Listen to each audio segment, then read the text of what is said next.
The great Moctezuma, Emperor of the Aztecs. Moctezuma II, the ninth Aztec emperor, remains a figure of enduring fascination and debate.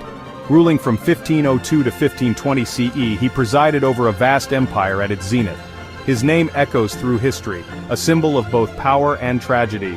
Born into a lineage of kings, Moctezuma ascended to leadership through a blend of lineage and merit. He inherited a powerful empire stretching across central Mexico, a complex tapestry of conquered city-states and tributaries. Yet his reign, marked by both prosperity and turmoil, ultimately culminated in his downfall and the fall of the Aztec civilization itself. His story is not simply one of conquest, but a complex narrative of diplomacy, spiritual belief, and the clash of two worlds.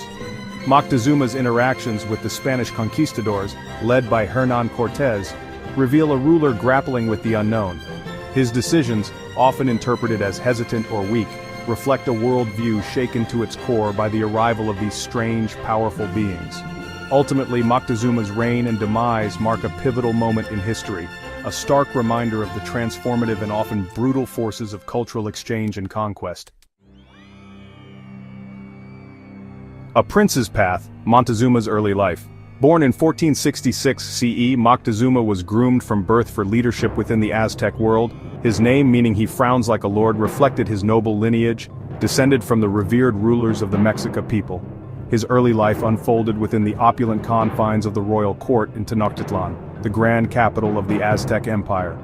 Educated in history, religion, and warfare, he learned the art of governance and the responsibilities of a Tlatoani, the supreme ruler. Moctezuma's education extended beyond the classroom. He honed his skills on the battlefield, participating in military campaigns that expanded the empire's borders. He served as a priest, deeply immersed in the rituals and beliefs that underpinned Aztec society. His reputation as a warrior and a pious man grew, solidifying his claim as a worthy successor to the throne. When his uncle, Ahuitzotl, passed away in 1502, Moctezuma, then in his mid-30s, ascended to the position of Tlatoani, inheriting an empire at the height of its power and influence. Reign of the Feathered Serpent. Power and prosperity. Moctezuma's reign began in a period of relative peace and prosperity. He oversaw a flourishing empire, rich in resources, artistry, and cultural achievement. His rule extended over millions of subjects, encompassing diverse ethnic groups and city-states, all bound by tribute and allegiance to the Aztec Empire. A shrewd administrator, Moctezuma reformed the system of tribute collection, ensuring a steady flow of goods and resources to Tenochtitlan. He commissioned grand architectural projects, expanding the temples and palaces of the capital city.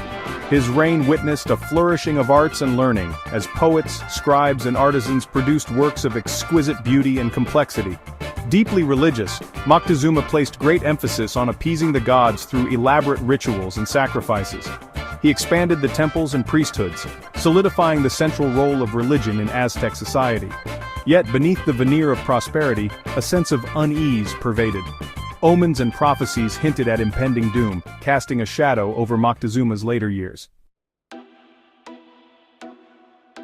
Section 4. Omens in the Sky. The Arrival of the Spanish. In 1519, the arrival of Hernán Cortés and his Spanish conquistadors on the shores of Mexico shattered the equilibrium of the Aztec world. Reports reached Moctezuma of strange, pale-skinned men with powerful weapons and animals never before seen in Mexico. These newcomers, arriving on large ships that seemed to glide across the water, defied explanation within the Aztec worldview. Were they gods, as some believed, or harbingers of destruction? Moctezuma, caught between fear and curiosity, opted for a cautious approach.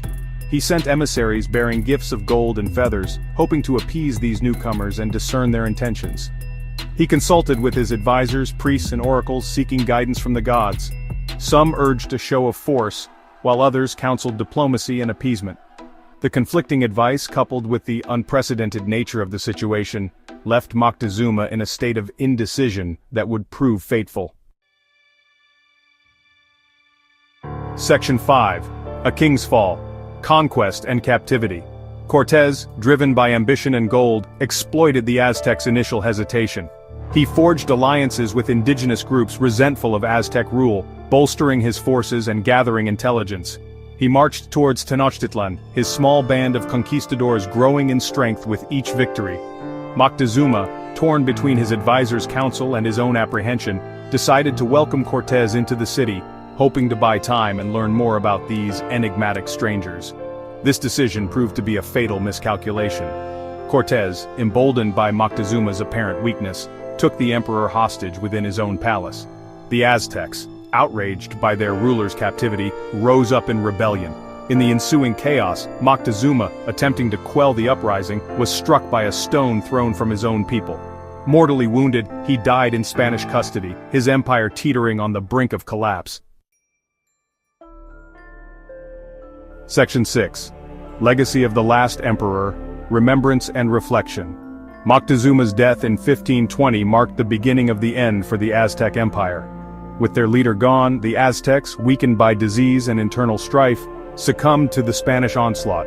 Tenochtitlan, once a magnificent metropolis, was razed to the ground, its treasures plundered, its temples destroyed.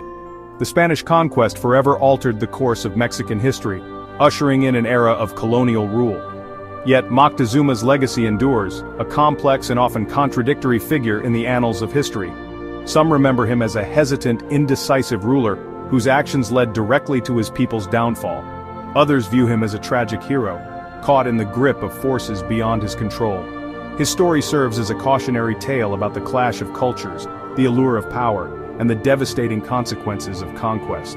His name, forever linked to the fall of the Aztecs, continues to spark debate and inspire reflection on the enduring impact of colonialism and the resilience of indigenous cultures.